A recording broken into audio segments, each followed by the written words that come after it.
Some mornings, I wake up feeling like I've landed in a slightly different version of my life, like my toothbrush is a shade off in color, or a song I've known for years suddenly has different lyrics.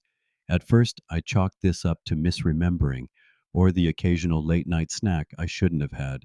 But over time, I started to wonder, what if I didn't change, but my timeline did?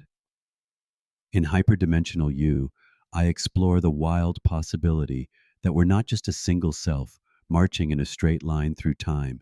Instead, we might be a whole network of selves scattered across parallel timelines or dimensions, each version of us shaped by different choices we've made. The job you turned down, the person you didn't call back, the city you never left. Somewhere, some parallel version of you did those things, meaning that parallel version of you possesses a unique perspective that you might be able to consult.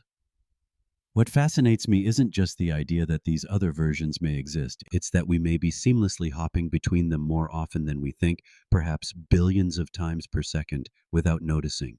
Ever experienced one of those infamous Mandela effects, where you're certain something was one way, but the rest of the world swears it's always been some other way? That's not necessarily memory playing tricks on you. It could be your consciousness shifting across timelines. Imagine that your radio was capable of choosing between 100 different stations in your local area, and each was synced up, playing basically the same exact song, but each is slightly different. If a toddler was randomly twisting the radio tuner dial, very few would notice that you were not stuck on just one station. The perhaps 6% that do tend to test a similar way on the Myers Briggs scale, that same minority that tends to notice Mandela effects. Now, here's where it gets really interesting. If every thought and emotion can subtly shift our tuner into a different parallel reality version of ourselves, then thoughts become much more important than just internal monologue. Thoughts become the steering wheel that selects one now out of many possible nows, and also one future out of many.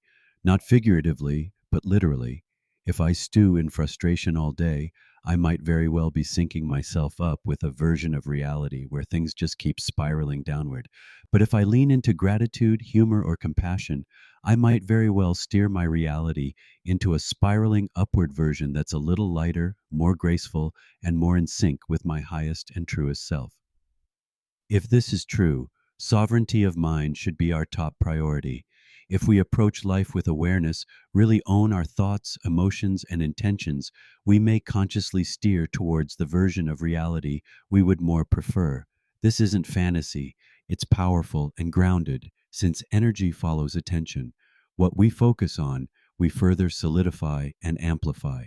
What we dwell on, we invite in, and what we believe about who we really are tends to steer us towards that parallel reality.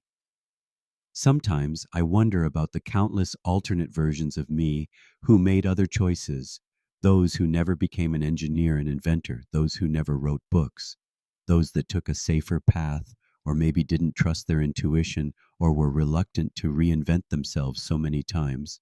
I imagine those versions of me are doing their thing, just as curious about my path as I am about theirs. I like to think that across the dimensional web, all the parallel versions of me are somehow learning from each other. Those parallel versions of me that are still alive are just walking each other home, led by spirit guides, some of which are parallel versions of me that have already passed.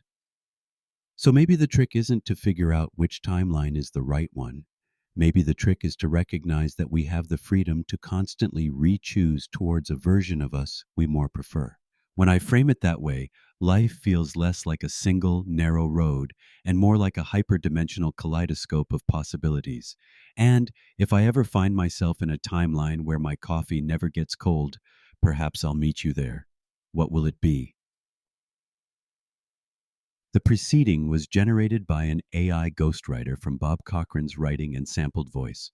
For more information on Bob's first book, Emerging Imaginal You, a time traveling note to self from the corner of science and spirituality, or his second book, Hyperdimensional You, Surfing the Shift Toward Mastery, check out Clever, the number 2, Wise, that's clever, 2wise.com. On Facebook, search for hashtag Clever2Wise.